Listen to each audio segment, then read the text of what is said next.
On this day of the critical lung session, I would now like to start the session number 4, which has to do with translational research in acute lung injury. It is called Updates and Breakthroughs in the Understanding of Lung Physiology in Acute Lung Injury, translational research perspective. For this session, we have 3 researchers, 3 investigators with documented experience in this topic. So after that, we're going to have a round of questions after these 3 talks, and the participants will be able to issue their questions considering our time limits. So the first talk will be impact of tidal ventilation in lung reparation. It will be done by Dr. Laura Amado. She is a physician at the ICU in the Asturias Teaching Hospital and a researcher as well. She works at the Ciberes group, the group for respiratory diseases in Spain, and she is also the coordinator of the intensive care education program. Dr. Amado, whenever you're ready. Well, thank you very much. Good morning, everyone. It is wonderful to have the opportunity to be here. I'm going to just share the screen.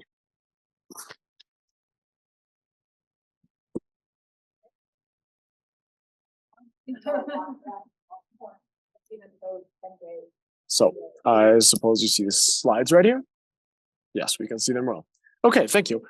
So first of all, thank you very much, especially to the organizers of this great event, of this Congress.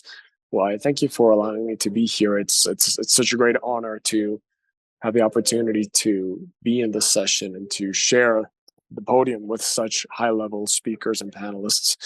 And also, because we're attending a wonderful audience. This is a fantastic opportunity. So for that reason, I would also like to acknowledge the financing agencies that have allowed us to develop the work that I'm about to present, especially for Ciberes and the Carlos Sartero Health Institution. It's one of the most important foundations involved in this project, as well as our institutions in Oviedo, the Central University Hospital in Asturias, where I work, as well as the Health Investigation Center in the Asturias Hospital. So, as Osaka was saying, the title is The Impact of Tidal Ventilation in Lung Repair and in molecular mechanisms that mediate lung injury repair. So I would like to start this conference by stating something that I tell the medical students when they come to my unit for the first time for practices at the ICU. So when they first come and when they're first faced with a ventilator, I try to make them have some reflection, a time for reflection, and say, so what would happen if this device that allows us to stabilize the patient and allows us to overcome and solve an episode of ARDS, it's the same support that alters and balances, deregulates all the underlying reparation mechanisms for lung injury. So I asked them to think about that, and I asked them whether they have thought what they can do about the fact that this support is at the same time essential life support, how to make that, how to prevent that from happening, and how to prevent a lung injury. So, of course, there are many mechanisms involved in the mechanical ventilations. I think all of the speakers and the audience is well aware of that. But these are finally mechanisms that are activated during lung injury, but probably start having an effect from the start, and they start doing injury repair. So I will try to present to you an exploration of such mechanisms of this paradox that I am now showing to you, focusing on the implicated molecular pathways and the specific molecular targets that allow you to explain the situation and to understand what is happening in this broad term that we have used in our group, the ventilator-associated pneumonia infections or injury, rather than anything. So we all know that mechanical ventilation is essential for critical patients, and that the mechanical strain, the mechanical forces can alter its repair mechanisms. So the hypothesis for this paper is that this cyclical stretching will induce different responses throughout the lung tissue and different cell types, which could modify lung injury repair processes. And so we have combined a series of biologically relevant samples, as well as end-of-life studies, as well as DNA sequencing trials, and experiments for pharmacological intervention in order to try and explore and refute or analyze this hypothesis. So to try to explain the experimental model quickly, I would like to introduce to you this slide where we explain how we recruit elective elective heart surgery patients who, on one side, and many of them, we use a cardiopulmonary bypass, a pump or a CEC, and an extracorporeal circulation pump. And so the lungs of these patients during surgery will remain with continuous positive pressure, which will translate into our static model with very little lung stretching. However, other patients who also undergo heart surgery, elective surgery, they don't necessarily need an extracorporeal pump.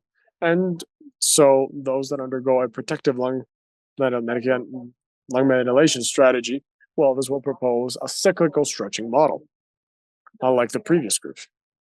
So to try to understand the effect of these two conditions of mechanical stress, that is the static condition and the cyclical stretching condition, we use bronchoalveolar lavage samples after 1 hour of submission to these conditions. And we analyze the effect of this lavage, and we analyze two different cell types. On one side, we use BAS 2B, alveolar epithelium type, to explore the epithelial response. And on the other side, on the other hand, we use the MRP5 blind cells, i.e. fibroblasts, in order to study the fibroproliferative response in this model.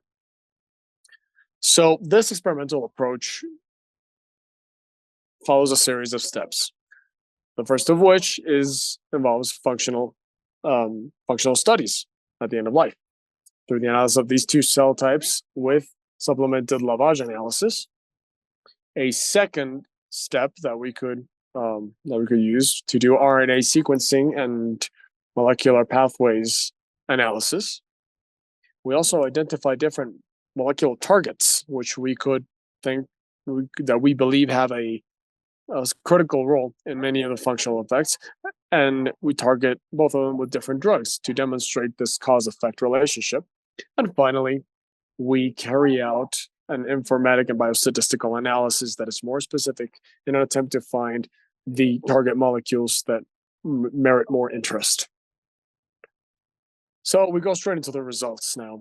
The first of which is this, what you see on screen. Here we can observe that the exposure of alveolar epithelium in the lavage presupposes and different response during the life cycle, meaning that the cyclical stretching actually causes a delay in the repair of the epithelium, as opposed to a static condition. Regarding fibroblasts, well, the effect that we observe could not be more different than the previous, because we see exactly the opposite part. The fibroblasts in the lavage of these patients in both of these conditions, both of these ventilation schemes will have an opposite response, meaning that cyclical stretching will absolutely generate more proliferation of fibroblasts and therefore more scarring.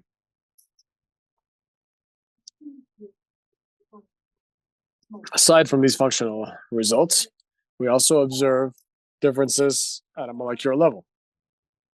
In the epithelial response, when we consider both stretching situations, it will have a change in the gene expression. We identified 354 genes with differential expression between both conditions, among which we find two that are very important, IL-6 and IUPR.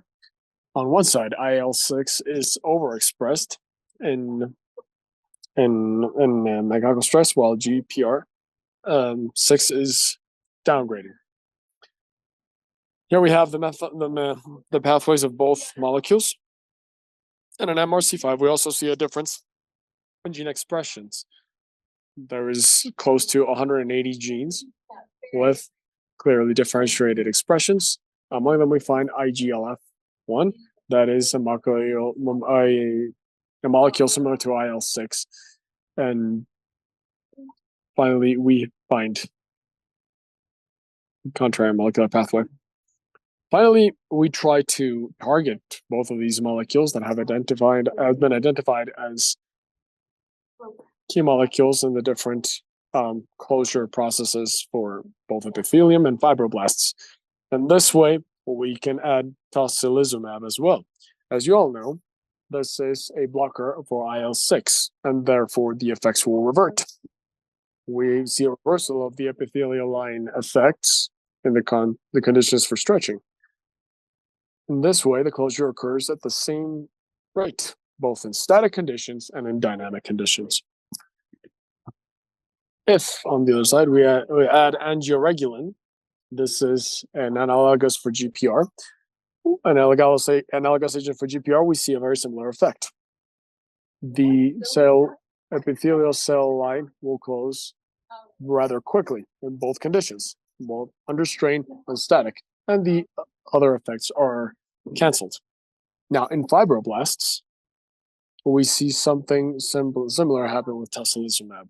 The same happens. We prevent the fibroproliferative effect of ventilation, and we also maintain a closure speed that is similar between both conditions, with which we are now demonstrating that these molecules are definitely involved in reparation mechanisms in both cell lines.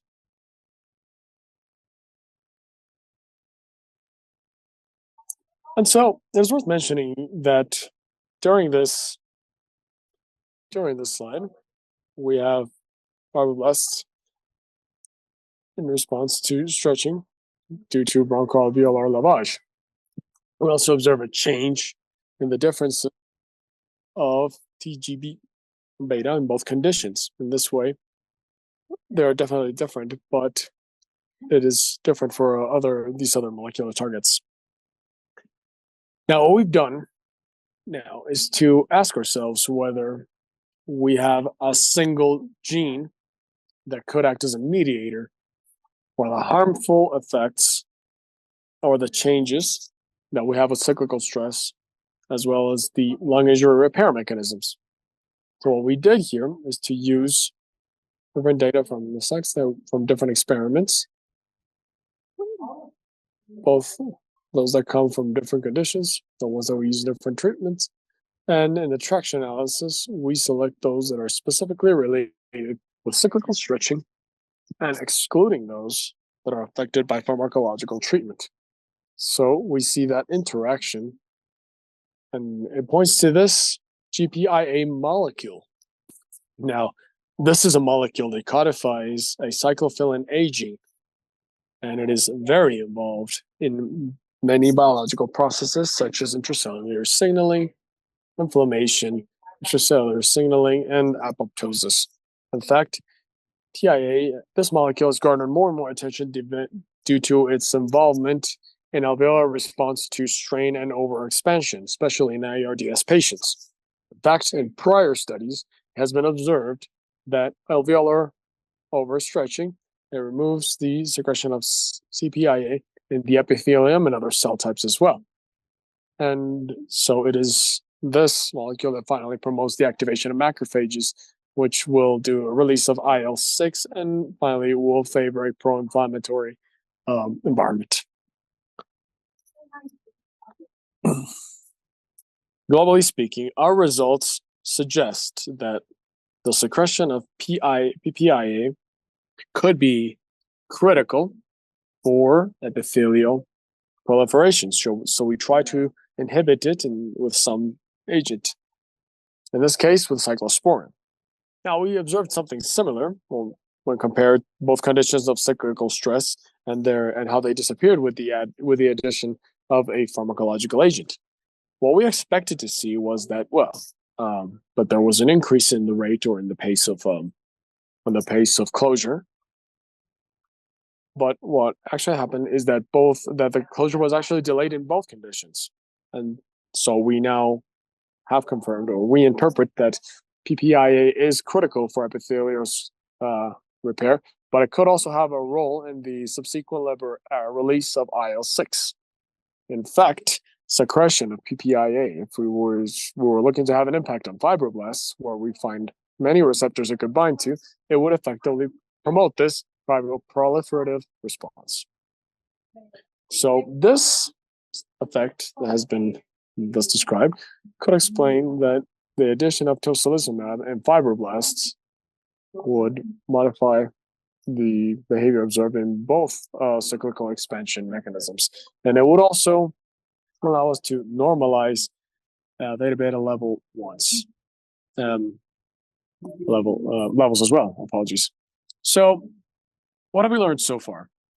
Well, we've seen that there is a very difficult relationship, a very complex relationship between the inflammatory response, injury, repair mechanisms, and other molecules involved in lung reparation during mechanical ventilation.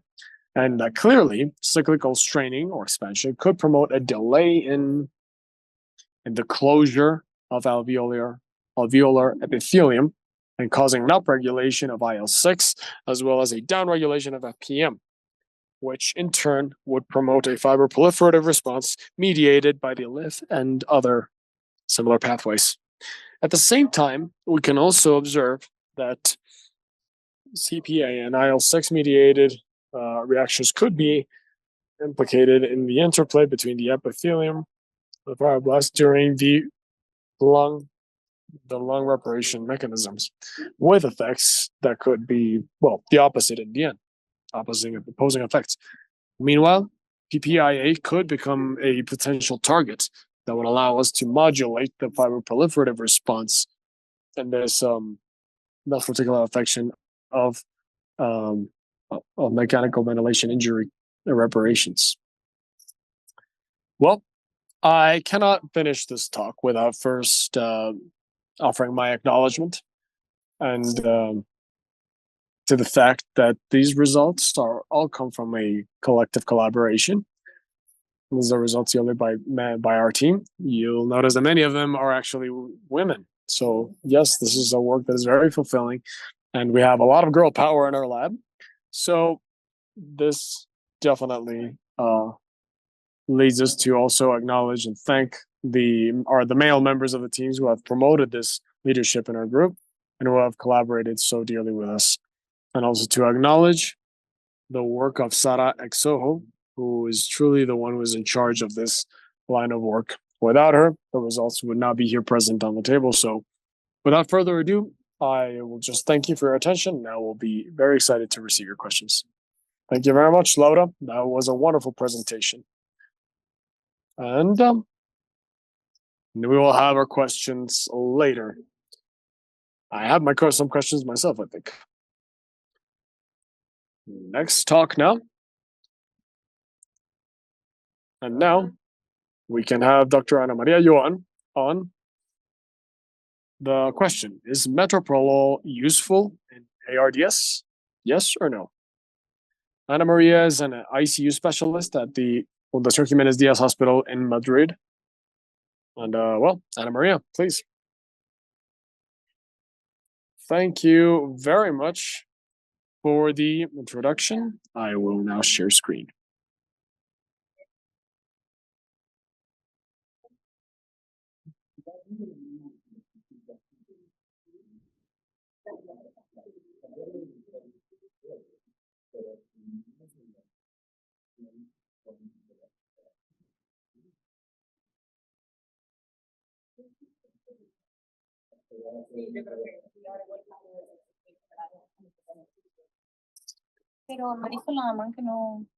All right. Okay, thank you very much. All right, so the question upon which we will start a discussion is whether metoprolol is useful in respiratory distress. We are going to assess scientific evidence on the efficacy of metoprolol in ARDS.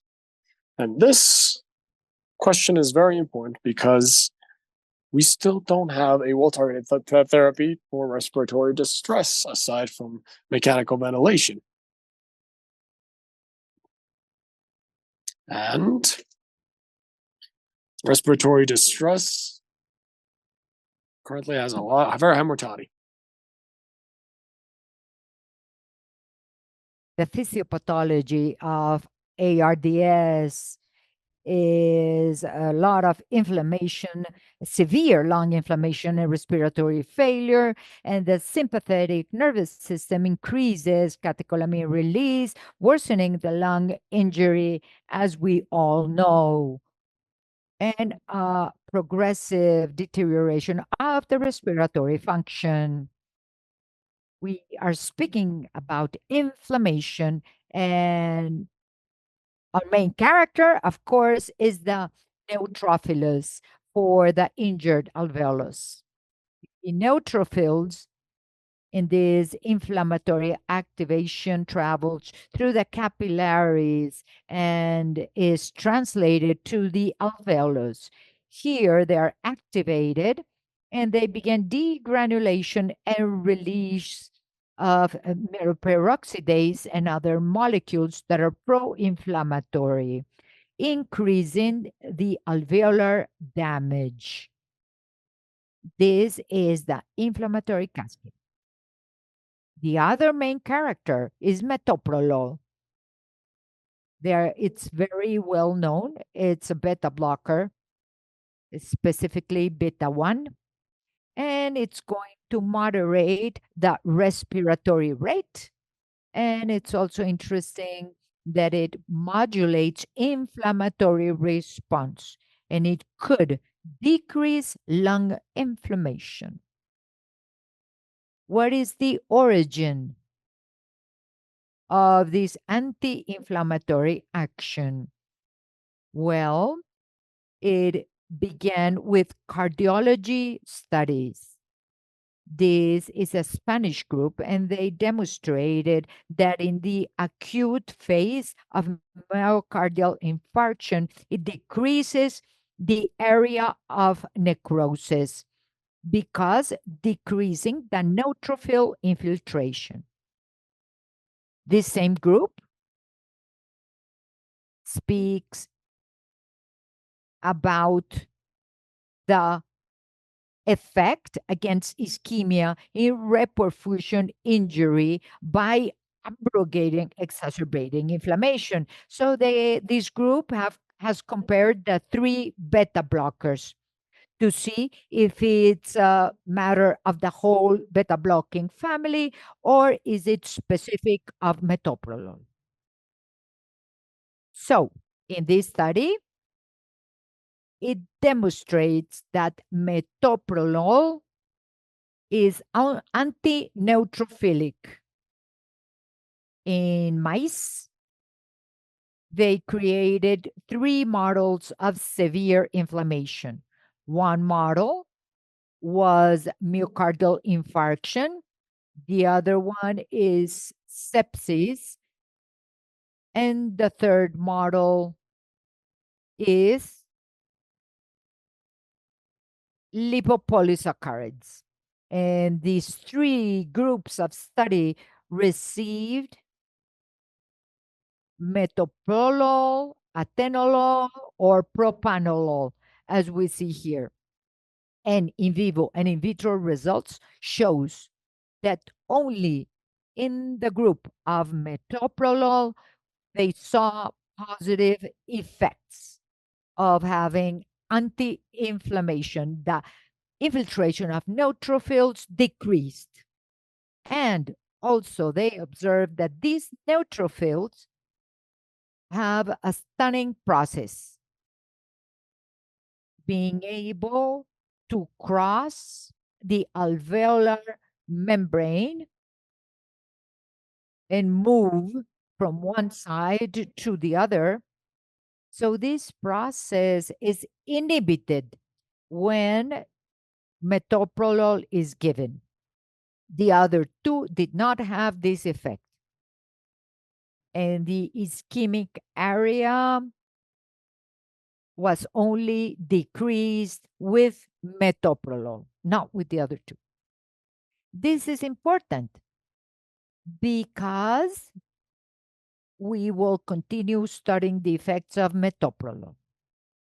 Speaking about beta blockers, recent studies of this Chinese group,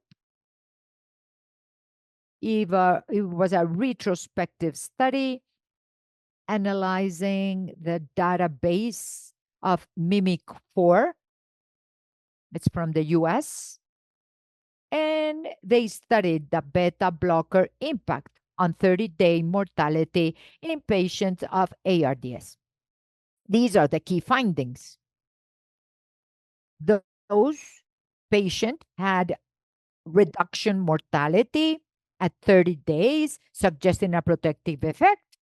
They had better heart rate control, and these beta blockers could have modulation over inflammation and reduction of lung injury. But this is only retrospective study. They do not focus on each one's analysis.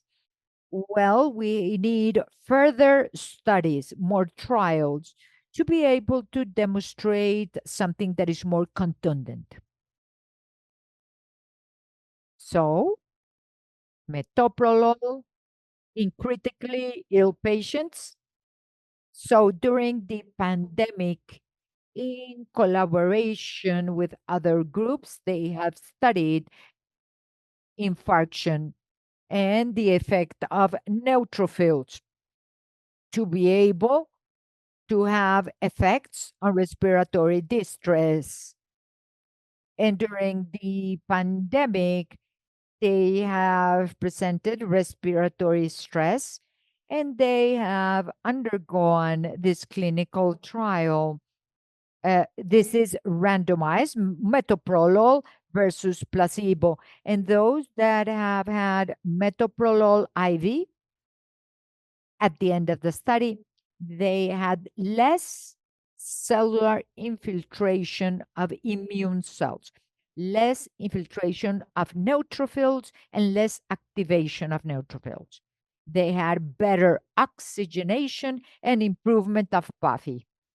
And they had less days of mechanical ventilation. And we see in the control group, there was exacerbated immune cell infiltration, the neutrophil activation and net tools were positive. They still had cytokine storm and they had massive lung damage.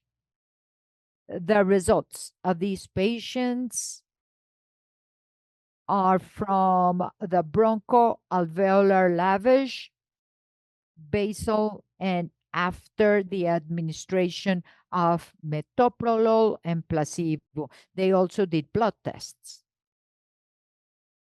These results are very promising. And currently, we are undergoing a clinical trial, multicentric MIVEN study, double blind, that is going to evaluate the efficiency of metoprolol. Before, they were only focused in patients with respiratory distress only of the pandemic because that study was done during the pandemic. So currently, we are developing this new study about some limitations and controversies of the use of metoprolol. Like any like any large-scale study, is going to face the patient variability, the different causes and severities of ARDS, and these could lead to inconsistent treatment effects. Like we all know, this is common to many studies. And currently, mainly, we have only retrospective studies. We need larger prospective trials. There are adverse effects, of course, like bradycardia, hypotension, and compromised oxygen delivery.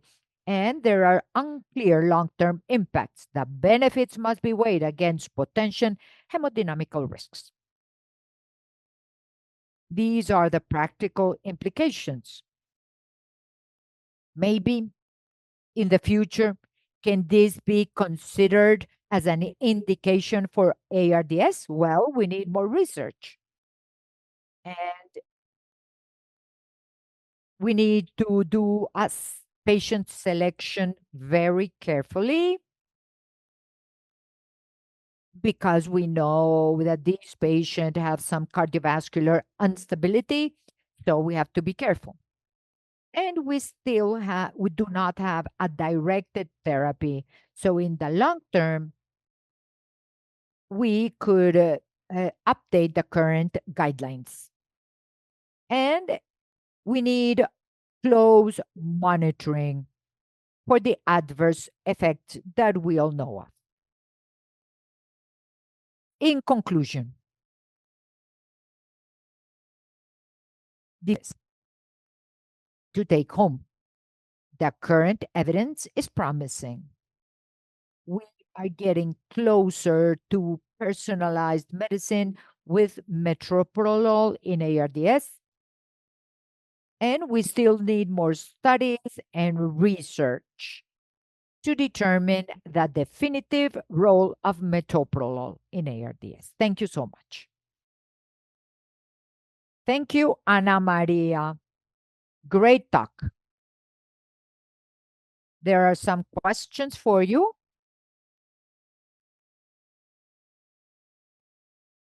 And some members of the audience. Now, our third talk.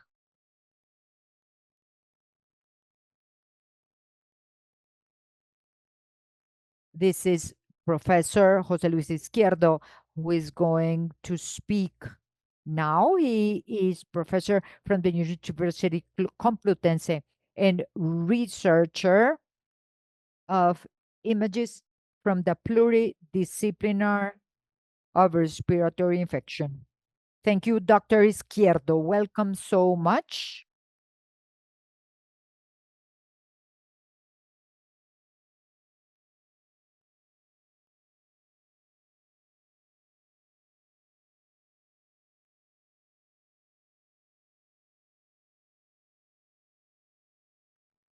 Well, I want to thank the organizers for being able to show these results. This is, we try to leave research, clinical research, and we work in metabolomics. In precision medicine, it's very important to study metabolites, molecules and organisms to understand physiologic and metabologic states of the disease. And this will allow us to develop diagnostic methods, also personalized medicine, and also monitor the therapeutic responses. This is not a new objective. The analysis of metabolites is something old. It was started in the 16th century, where Ulrich Pinder started to correlate the smell, taste, and the color of urine to correlate them with the most common diseases. During the 20th century, he worked a lot on biochemical tests to analyze metabolites, several tests, microscopic analyses, spectroscopy, mass spectrometry. All of this was aligned with quantification of these metabolites. And the metabolomic term emerged in 1990. Metabolomics was a study of metabolism. If we see the metabolism, we need to understand this as a network that is correlated, not only individual metabolites, but our reactants and products of chemical reactions. We like to explain this to students that it's a network and a suburban network of the underground. We find that many receive this, and we know that something always happens. And something rare is happening, and we cannot determine this. It could be that there's a collapse in the network farther down. Perhaps the train stopped. Perhaps there's an affluence of passengers from outside for some reason. It could be that one line or another of the underground, not the one that we're studying, is closed. So passengers have to be redistributed through the rest of the network. And when we research individual metabolites, we know that something strange is happening. If the glucose is elevated, it gives a tip that something is happening, but it's unspecific. If, for example, I see a patient with diabetes, it will have elevated glucose. So if the glucose is elevated, it doesn't mean that there's diabetes. So we find the source of those alterations. So metabolomic has started from the last 2 years of the study of metabolites from the year 2000. We see year by year, and we see a graph of the articles published in PubMed, and it's sequential.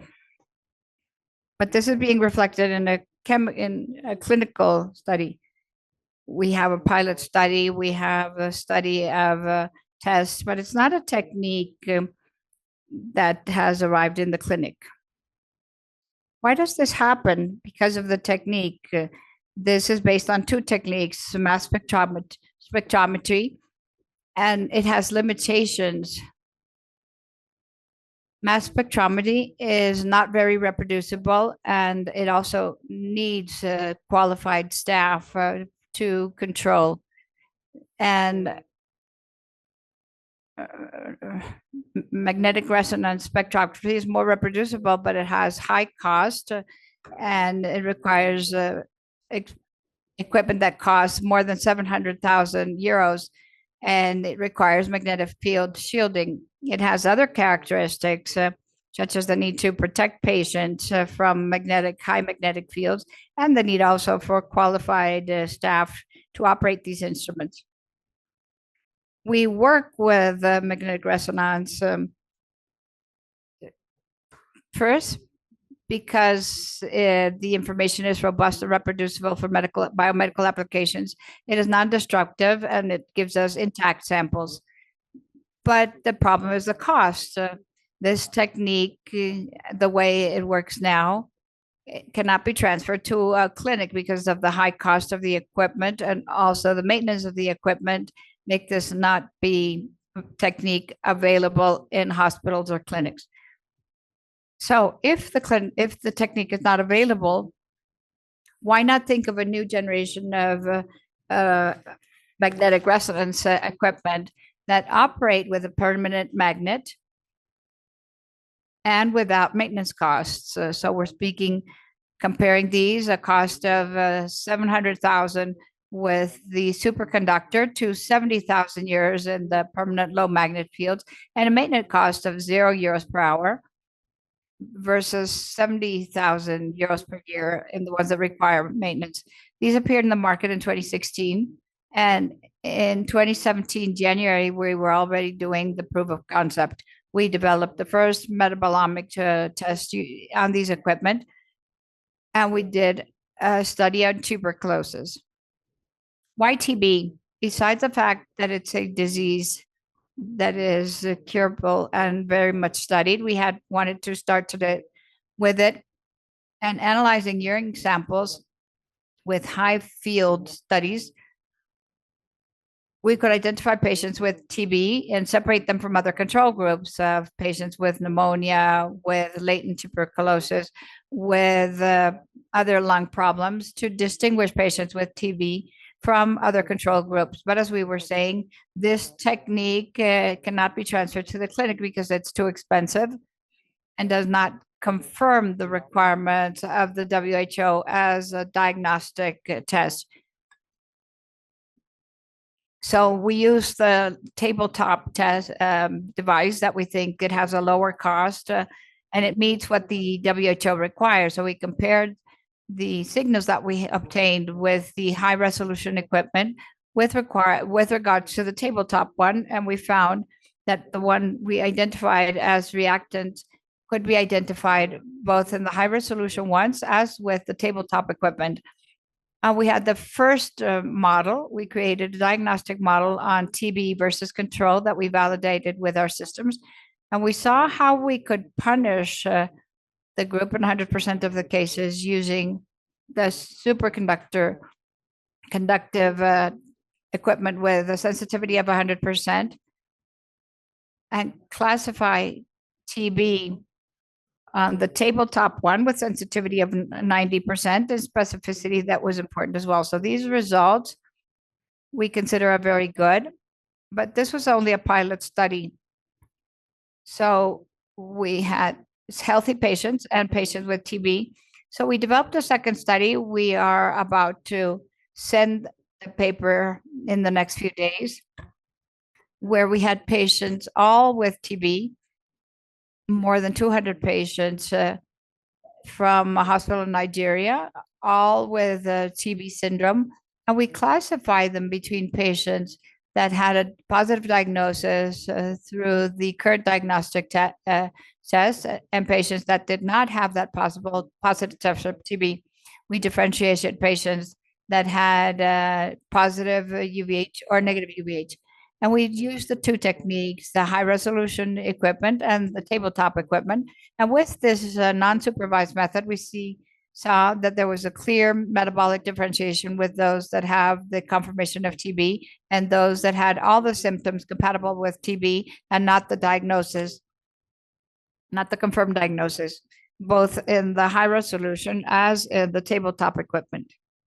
When we created the models, we obtained a classification that was very good. With the high resolution equipment, we had a sensitivity of almost 90% with a specificity of 95%. And the tabletop equipment gave us a little bit lower sensitivity of 88%, specificity of almost 85%. So how good are these results if we compare them with the gold standard? We see that, of course, the techniques that are based on the genomic part of the bacteria, they have specificities of 100% for the bacteria, but the sensitivities are very similar to the ones we have. These gold standard methods, such as microscopy or the expert gene, are based on this, whereas ours are based on urine samples.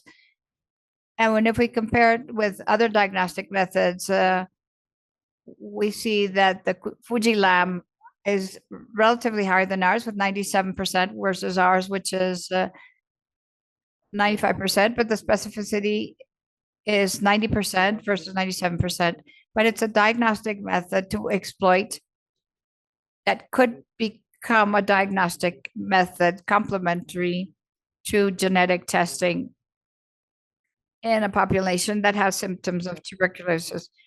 And I was mentioning the difference between genetic testing in children's population.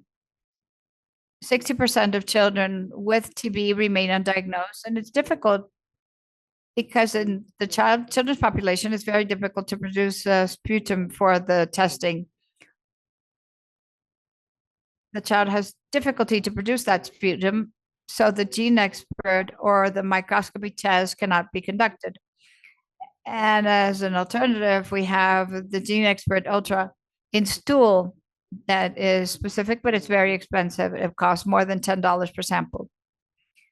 So we suggested this other study in the pediatric population, and we saw the same, that the two groups, the children that had a TB test, we didn't have the complete diagnosis because we didn't have the gold standard, but the profile fit with ours in children with and without TB. When we created the models, we saw that our metabolic profile of children with confirmed TB, that would be the plot more to the left, it's characteristic of TB, whereas the children with non-confirmed TB or that were treated as TB, but was not probable that it was TB, the metabolic profile was over that of the healthy population. And if the child has had 4 or 5 criteria related to TB, it presented a metabolic profile similar to TB, but if it was 2 criteria or less, it approximated the healthy population. And these are the tests that we have done with regards to diagnosis, but metabolomics has much more potential. We can diagnose other things. It allows prognosis of the disease. And our first proof of concept was, what if these equipment in the future could be clinical tools in the ICU? We will try to validate this tool in an ICU. The first study we did was during the pandemic. And we asked if through these equipment, we could stratify patients that came into the ED. And we wanted to assess the severity of the disease. So we analyzed samples of patients that were in the ICU, samples of patients that were hospitalized on the wards, and patients that after arriving to the ED went back to their homes for ambulatory follow-up. Of 250 samples of serum drawn when they reached the hospital, we analyzed the serum with high resolution, with the high resolution equipment, and then the tabletop equipment. And the results that we obtained were very clarifying. We could discriminate the 3 different groups of patients that went back to their home from the patients that went to the ICU, that were the ones in red, and the patients that were hospitalized in the ward, both using the high resolution equipment as the tabletop equipment. Even more so, in our study, we identified 2 differential patterns. These samples are pointed out with blue. These are patients that were hospitalized on the floor, but later they had to evolve to mechanical ventilation and be transferred to an ICU. So our method had greater centrity on the severity of the disease than a clinical score or than the assessment of the residents. And the second subgroup, that are these 3 samples of patients that were hospitalized in the ICU, but that when we took the samples, they did not require mechanical ventilation. And as we see, this subgroup, or these 3 samples, approximated more to the severity of patients that were hospitalized in the ward than those that were hospitalized in the ICU. Our second proof of concept was a very small pilot study to try to differentiate intracranial hemorrhage, to see if we could distinguish that bleeding and see if it was produced in the intracranial area or in the subarachnoid area. Now, the gold standard of those patients is to go through images, a CT, to see in which area they have the bleed, and afterwards they start the treatment. And with this technique, we analyze a blood sample to be able to differentiate this. We would save a lot of time, and we could start the treatment in an earlier fashion. So we did a small study, and we saw how unsupervised we could see metabolic images between patients that had that intracranial bleed, intracerebral bleed from the subarachnoid bleed, both with the high resolution equipment and the method against which to compare, with as well as with the tabletop equipment. And to finish my presentation, I would like the take-home message is that in personalized medicine, it'll be necessary to use omic techniques that are easier to use and that produce fast results in the course of clinical analysis. And these tabletop equipment where we can analyze metabolites based on these tests could be a molecular test that is very good in clinical settings. This new generation of spectrometers have the sensitivity and specificity to be used to analyze clinical samples that would be urine samples or blood or plasma. And we have validated these equipment in TB and also applying them as a clinical technique in an ICU. And to end, this is a very large study. It requires a lot of cooperation between different institutions. So I would like to thank the SIC Beaumagune and all of the rest that have supported these studies. Dr. Jose Dominguez from the Trias y Pujol, with whom we did the first TB studies. Dr. Jose Angel Lorente from the Getafe Hospital, with which we cooperate in the ICU studies. And also Begoña Santiago and Patricia Comella from Gregorio Marañón, with which we did the pediatric studies. And lastly, my team. We're a group of analysts that is made up of very young PhD students that are the ones that have the day-to-day results. Thank you very much. Thank you, Jose Luis. Extraordinary.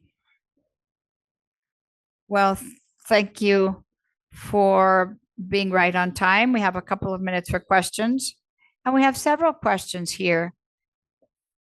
Let me see if we can be very short in our answers so that I have time to answer them all. And I will ask the way they have been organized during the talks. And that is how I will ask them.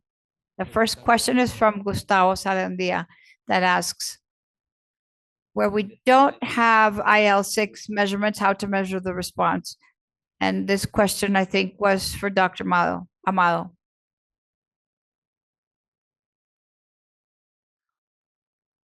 Yes, hello. Can you hear me? Where we don't have IL-6 measurement, I understand in patients. Well, the results that I present are thought of for a scenario of research labs. These are not to make decisions in clinical practice, but yes, to take samples and be able to identify with different mediators. And we do it through different techniques that are not necessarily through the hospital's lab. It has to be for different mediators.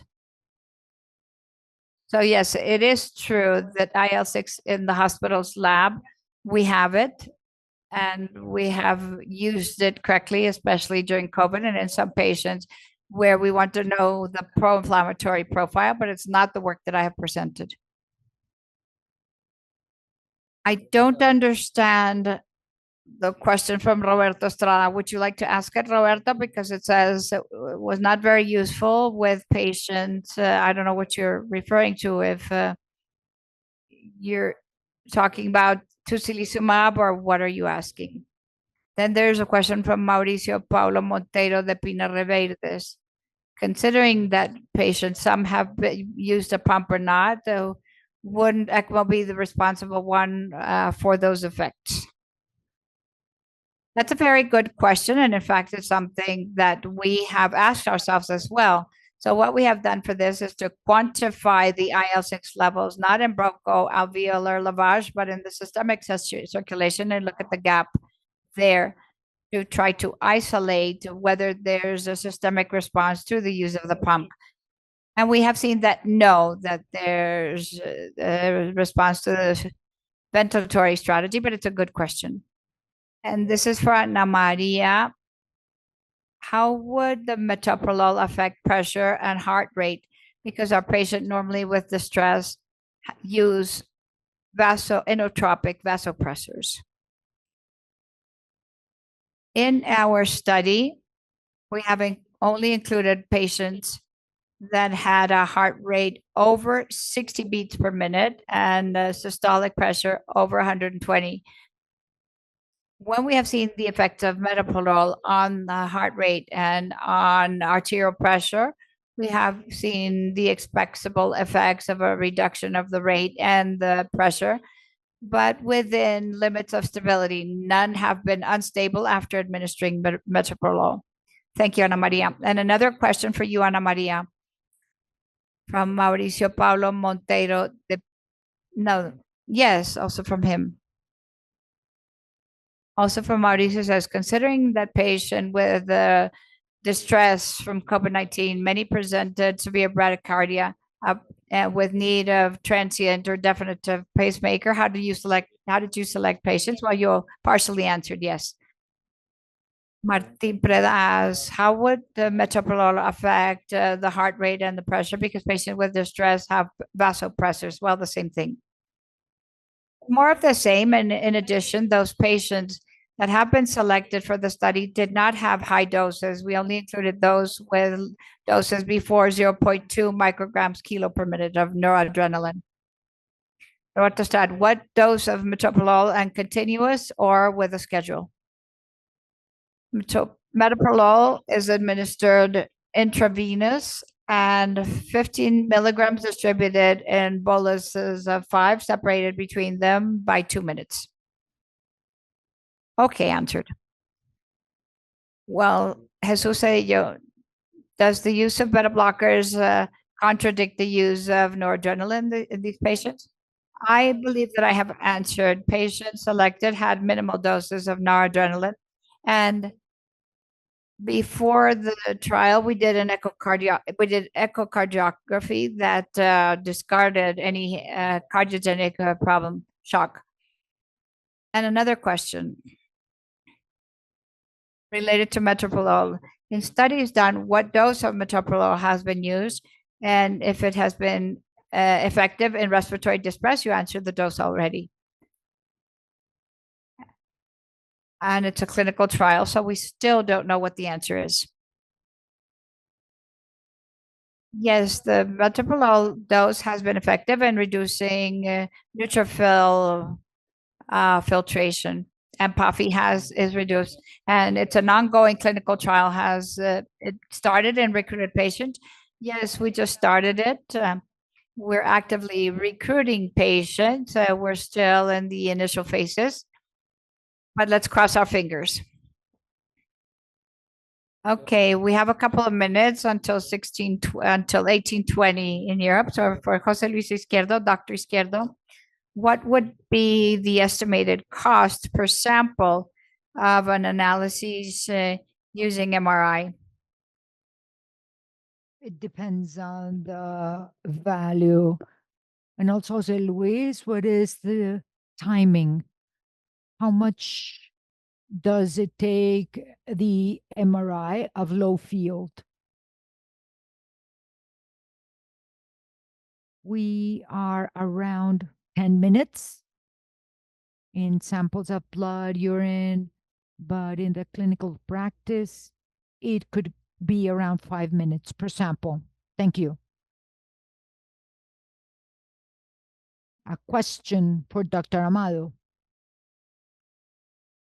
Besides the previous question about the results, what would be the future directions of this research study, and would you validate these models in other studies?